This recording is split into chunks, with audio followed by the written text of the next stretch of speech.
Ibihe byiza kuri mwese muherereye ku migabane itandukanye, abari mu masaha ya mu gitondo turabasuhuje, abari mu masaha y'umugoroba cyangwa se ijoro namwe tubahaye mwiriwe, tuyifurije ibihe byiza no gukomeza kumererwa neza. Iyi ni Kabara TV1, nje muri kumwe kuri microphone n'Inkomezi James, tukaba tugiye kubana amakuru y'uyu munsi tariki 10 z'ukwezi kwa 12 2025, tukaba rero turi ku munsi wo kuwa gatatu, aho amakuru yacu agiye kwibanda ku mujyi wa Uvira.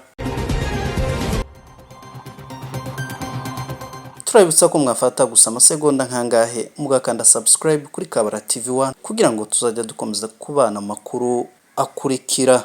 Muri iki gihe cy'akarengane n'intambara mu burasirazuba bwa Kongo, amaso yacu yose yerekeje ku mujyi wa Uvira, umujyi umaze imyaka ufunga abaturage cyane cyane abanyamurenge n'abandi bavuga ikinyarwanda ubaziza ko ari abatutsi. Inzira y'ubuhahirane zirafungwa, ingendo n'imigenderanire y'imiryango irahagarara. Uvira, umujyi uri ku kibaya cya Lake Tanganyika, ukaba munsi y'imisozi miremire ya Haut Plateau. Amaso yacu yose, ibitekerezo byacu byose byerekeje kuri uyu mujyi wa Uvira. Ese Uvira yaba yafashwe mu by'ukuri? Uvira rero muri iki gitondo cyo kuri uyu wa gatatu hakomeje kugaragara ishusho idasanzwe ku gice kizwi nko kuri Monima ndetse no mu bindi bice by'uyu mujyi.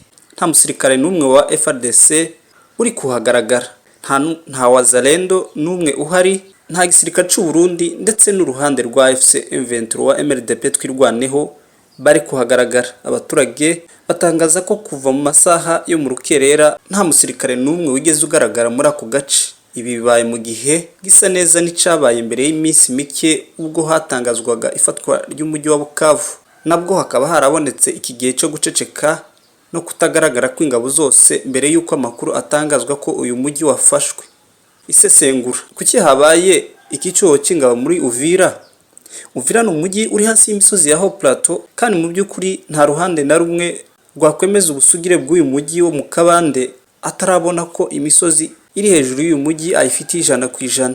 Abasenguzi bavuga ko kuba ingabo za FC23 MRDP twirwaneho batagaragara ari uburyo bwateguwe neza mu rwego rwo kureba niba nta basirikare ba FARDC bagisigaye bihishe mu mazu, mu mihanda cyangwa mu bundi bwihisho butandukanye, kureba niba hari gishobora gutera gitunguranye, nko kuba hari imitwe yihishe ishobora guhita isohoka igihe ari n'ihuriro rya AFC/M23 rigaragaye mu mujyi, no kureba ko uyu mujyi wigenza mu gihe ingabo zidahari, haba ku ruhande rw'abaturage cyangwa izindi nzego. AFC/M23 MRDP twirwaneho ishobora kandi kuba ikoresha silent strategic advance, ni ukuvuga icyiciro cyo guceceka bakabanza gucungira kure niba hari icihishe cyangwa umutego wa gisirikare baba bapanze. Ubusobanuro rero buri gutangwa, abasenguzi bavuga ko iri ceceka ryo kutagaragara kw'ingabo z'ihuriro rya FC/M23 MRDP twirwaneho rishobora kuba ari ukubanza kureka FARDC kugira ngo abari bihishe bihishure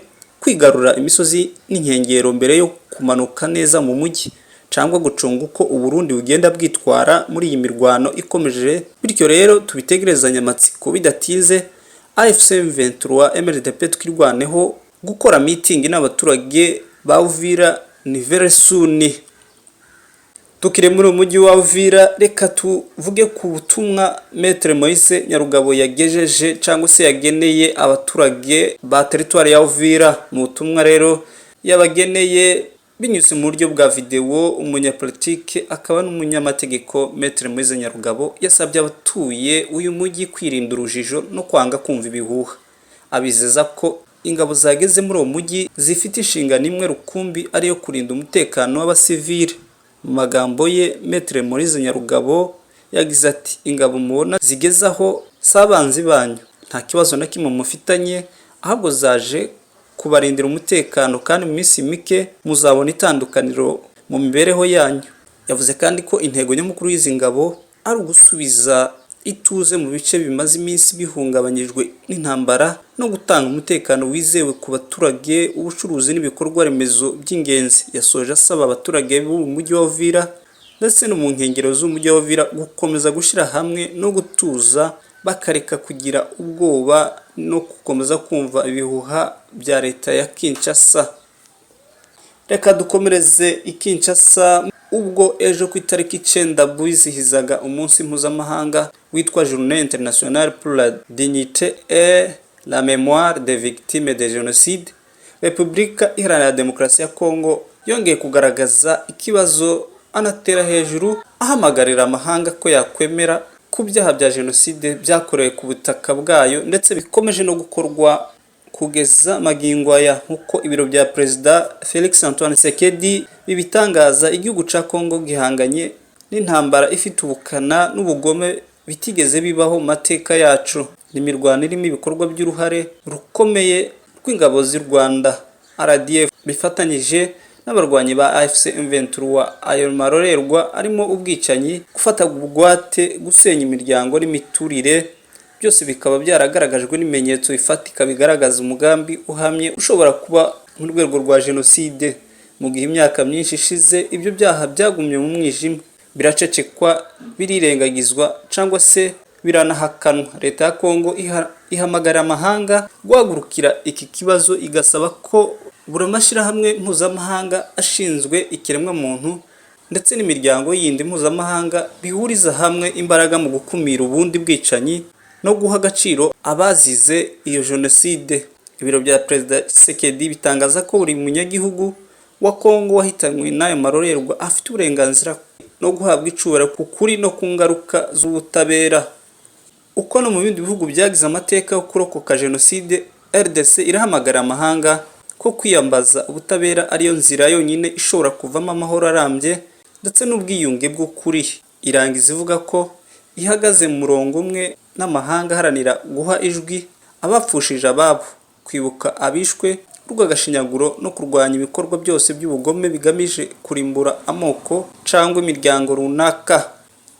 Tukiri Kinshasa kandi Minisitiri w'Intebe Judith Suminwa yahamagaje inama umunsi w'ejo tariki 9 z'ukwezi kwa 12 2025 yiga ku bitero by'u Rwanda. Kuri wa kabiri rero washize, Minisitiri w'Intebe Judith Suminwa Tuluka yahuje abagize guverinoma, Minisitiri w'Intebe wungirije, abashinzwe ubutegetsi bw'igihugu n'ingabo mu rwego rwo gutegura no gushyira mu bikorwa igisubizo cyihutirwa ku bitero by'ingabo z'u Rwanda bimaze iminsi byibasira uduce uhereye Kamanyura werekeza Uvira. Ibi ni mu gihe kandi iki gihugu ca Kongo gikomeje kwikoma u Rwanda, kandi u Rwanda narwo rukaba rubihakana buri munsi.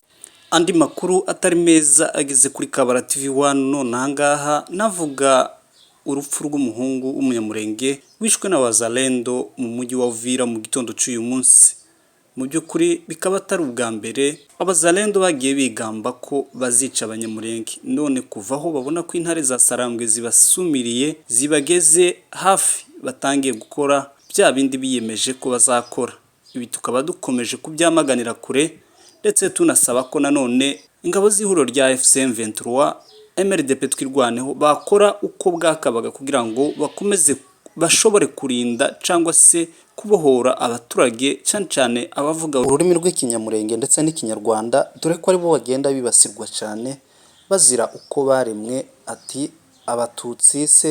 abatutsi tuzabica, abanyarwanda tuzabica, bazasubira iwabo. Tukaba twifuza ko AFC M23 MRDP twirwaneho yakora iyo bwakabaga kugira ngo byibuze iramire ubwo bwoko tuvuze haruguru batuye mu mujyi wa Uvira, kuko aribo bakomeje gutotezwa ndetse no kwicwa, kuko bari guhigwa amanywa na nijoro kugira ngo babashe kubagirira nabi, yewe babita ko bakorana na AFC cyangwa se bashigikiye AFC M23 mu buryo babafata nk'aduyi baturanye hariya mu mujyi wa Uvira kubera ururimi bavuga cyangwa se uko bagaragara ku maso. Rero tukaba tubatabariza kugira ngo mugire ico mukoze bikiri mu maguru mashya kugira ngo aba bantu babashe kubona ubutabazi.